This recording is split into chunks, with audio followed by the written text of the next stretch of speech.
Marianne Martha बहिणी लाजरचे नशिबान जेव्हा जेजूस गेलता त्यांचे घरान तेव्हा मार्था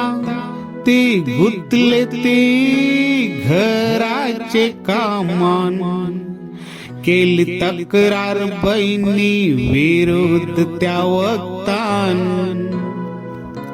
बोलला जेजूस मार्थाला जैसे काय फुकिले मार्थाचे कान दिलाय मरियेने वकत न मला पहिला मान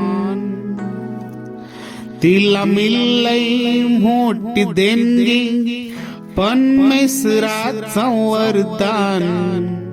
जे भासू सकैने कंच दुःखाचं तुफान